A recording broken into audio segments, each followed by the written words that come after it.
Qu'est-ce que vous dites, vous, à toutes ces filles qui posent nues, ou en tout cas très dévêtues? Je trouve ça affligeant. Affligeant? Oui, affligeant, parce que je me demande si pour exister, il faut être comme ça.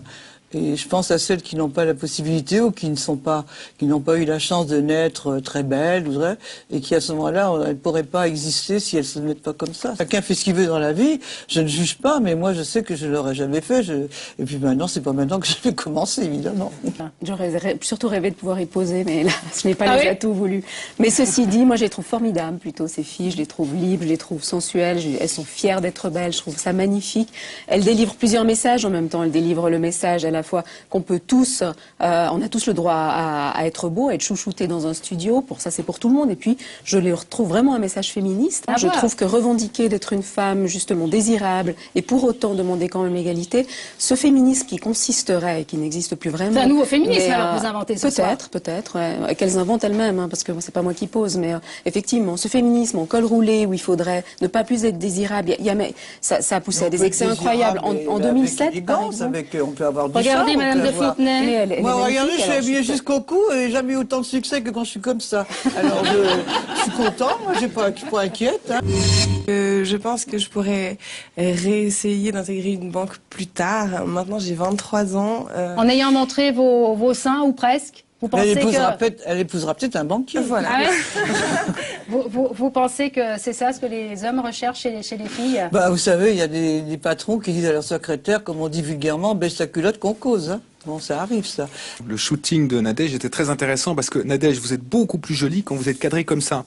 Les photos qui ont été prises de vous dans le Blick, là où je suis pas d'accord avec Ariane d'ailleurs, c'est qu'elles n'ont rien de féministe parce qu'elles vous représentent avec un espèce d'archétype qui est celui de la fille dans un bain, qu'on a vu 1000 fois au cinéma, dans la publicité. Et vous êtes très commune quand vous êtes dans la photo que l'on voit dans le Blick. Je vous trouve très commune. Le reporter qui est venu vous filmer, il a fait un plan de vous, on voit pas vos seins. Et d'un seul coup, on voit votre visage. Et vous avez un très beau visage avec des très beaux yeux. Et vous êtes beaucoup plus belle quand vous êtes cadrée comme ça que quand je vous vois à poil dans le bain. Là où je rejoins peut-être Madame de Fontenay, c'est que l'érotisme, souvent, c'est de cacher. Je suis beaucoup trop pervers pour aimer ces photos. C'est beaucoup plus excitant de laisser deviner plutôt que de montrer. Vous êtes d'accord? Oui. On va partir ensemble parce que moi, je vous trouve absolument formidable et je suis un des jeunes hommes qui est venu ce soir, ne serait-ce que pour vous rencontrer.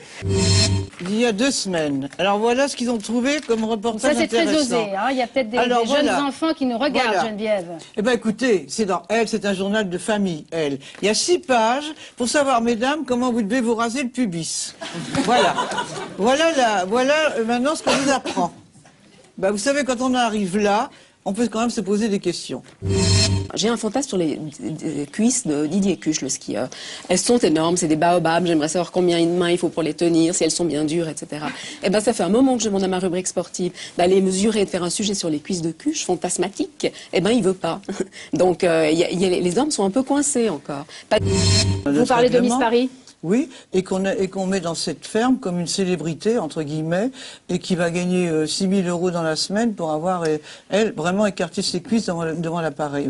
Elle va toucher de l'argent de la société en démol, justement, mais vous en avez touché aussi. Vous avez vendu la société Miss France en 2000 pour 10 millions d'euros. Mais ce qui est fascinant, c'est que vous vous acharnez. C'est que non seulement, c'est vrai qu'elles se sont engagées à pas poser, puis elles le font quand même, donc elles violent le règlement. Elles certifient sur l'honneur. Mais après, vous vous acharnez. Il y en a une que vous avez traitée de salope, une autre de perverse, une autre de cochonne. Vous acharnez. Ça vous met très en colère. Oui, bah absolument, je le pense. Je continue à le penser, bien sûr. Geneviève de Fontenay, quand vous voyez des politiciens suisses enlever leur veste et montrer leur tatouage, c'est pas Sarkozy qui ferait ça? Bah, peut-être qu'il aura intérêt à faire ça s'il veut être réélu, on sait jamais. On verra. Mais Madame de Fontenay a osé dire de Carla Bruni qu'elle était de mauvaise mœurs. Disons qu'elle était très accueillante. Vous êtes la seule qui ose critiquer.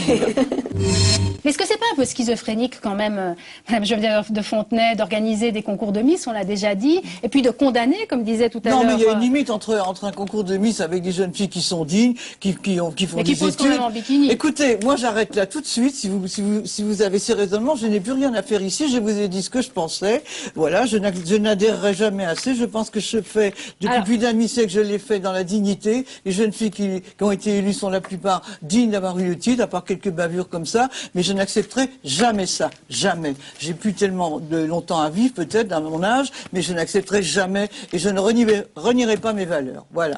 Et ben, ça maintenant, je vous dis au revoir parce que je vais rater mon TGV. Alors, restez encore quelques minutes avec nous. Restez quelques minutes avec nous encore parce que... Oui. Geneviève, on va vous garder encore quelques minutes parce qu'il y a encore 5 minutes à l'émission et puis on arrêtera pour que vous puissiez prendre votre train. Et la semaine prochaine, nous vous donnons rendez-vous pour un infrarouge spécial votation sur le deuxième pilier. Nous recevrons notamment le conseiller fédéral Didier Bourcalter. Ce sera mercredi prochain, sans Geneviève de Fontenay qui nous quitte à l'instant, comme vous le voyez. Mercredi.